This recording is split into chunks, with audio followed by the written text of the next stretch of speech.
Honoured guests, ladies and gentlemen, fellow farmers, good afternoon, and thank you to the OFC and ABP for giving me the opportunity to speak to you in this historic building this afternoon. It is an honour, I'll be honest. And just a little caveat at the start, I'm a supplier to ABP. I don't represent them, so my views are my own. And my watch has been going off, smartwatch, and most of you probably got a smartwatch, it's been going off all day, telling me I'm stressed, I've got to go and relax somewhere. My heart's going faster than it was when I was doing the run this morning, so yeah, we'll see how we go. The speeches today and the presentations have been really interesting, and some of them have deflated me a bit and some of them lifted me up, but I don't know if we can trust the minister. That's probably a controversial thing to say, but is it wishful thinking? One of the last things he said was there's a place for every farmer, and hopefully that includes the small ones like me. So my introduction then. Our farm is me, Dad and Mum in North Herefordshire, a relatively small farm really, and up until like 2 years ago I'd have said, yeah, a really dry farm. Not very dry at the moment, and we heard a question earlier on about the rainfall. The last 10 years, this was the wettest, and last year was one of the wettest as well. But that on the back of 2022, which obviously was very dry, we've had some testing conditions. So we're just a beef and sheep farm really. We dropped our arable. Dad's passion is the Hereford cattle. And I'll tell you about the sheep. So maybe 10 years ago, I can't remember. It was a Saturday night, and I was in the lambing shed, suckling lambs at, I don't know, 9 o'clock at night. And all my mates were in the pub. And this was in March. And cut a long story short, I had this sort of revelation thinking, what on earth am I actually doing? You know, and it's sort of, the work-life balance clearly is well out of whack there. So, cut a long story short, we're short on time. I ended up lambing outside. Like, what do the boys in Wales, in Scotland, in New Zealand, they're not messing around in sheds at 9 o'clock on a Saturday night, they're in the pub. So we needed some changes, and the journey went through, and basically I found holistic management eventually, and I'll come back to that later. But we are big on SFI and stewardship, and as Neil was talking about earlier on, and I might mention that again, but it's that nature as the model, and basing our system on the millions of years of R&D that has been happening on this planet. So not saying that the tech we've heard about today isn't good, because it's really good, but we can't forget about nature and the R&D that's got. We don't use any fertilizer, so we're kind of organic with a small O. And one of the other things that drives me, and I'm a bit like Mum, I'm a bit earthy, and Mum always says that she would have been a hippie if the family had allowed her to be, is we've got an Iron Age hill fort on the farm, and we've got a higher tier agreement because of that. And it's a really special place. And I came back from college and we went full bore, you know, high yielding ryegrass and the fertilizer. And if you don't think I'm a bit silly, it's a bit ethereal to say it, but the farm didn't like it and I didn't like it either. So we've kind of transitioned, and we're into a different system now. So ABP joined the PRISM program when it came out.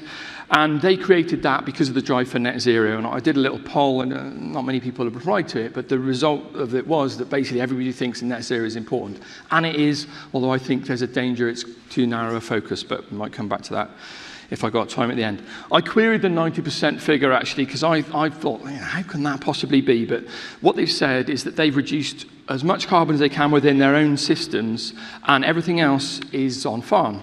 So 44% of that is enteric in the livestock. Perhaps there's a question there about cows eating grass and carbon cycling and natural systems. I haven't got time for that today. 28% of that is the fertilizers used on the farms. And I thought that was quite interesting, because although we don't use any, we all understand why we use it. We've heard earlier on from, I think it was Bram perhaps, who talked about Norman Borlaug. So the story goes that the work that he did disproved Thomas Malthus. You probably know that, and if you don't, look it up. And Paul Ehrlich wrote later saying that we would all starve to death by now. Well, Norman Borlaug's proved both of those wrong, but of course we've got the environmental issues that are going on, so maybe we're going to have to go back and look at that. But then as part of the ABP thing, I think innovation will definitely play a part. So I joined PRISM, and I've kind of already said that, just to sort of find out where we were with our farm, even though I say I'm not overly 100% comfortable with the carbon audit, but I think it's still important to know where we are, and we'll see we're actually quite good when it comes to later on.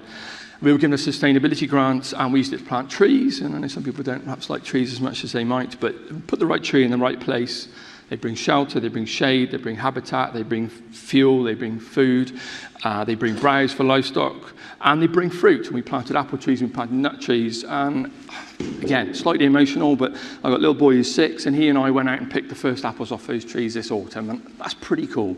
And the other thing, I might come back to the social license later if I've got time, but the trees I planted on next to the footpath. Or how cool is it? My good friend Ben Taylor Davis is here somewhere. His thing is get on my farm. Let's get on my farm. So the people that walk in the footpath, maybe they will come along, they'll see the trees, our environmental responsibility, they're economic within our own system, and then our social license, and maybe that can be a part of our community, and somebody else can come and eat our apples as well. And that's the three-legged stool. We're going to redo the carbon audit in 2025, and it'll be really interesting to see how that goes, but I suspect that the last couple of years will probably have an effect on that. And nobody's mentioned it so far, but the sunshine hours, I think, were down this year, probably because of the cloud cover and the rain, and obviously if you're trying to rely on natural systems, that does prove difficult.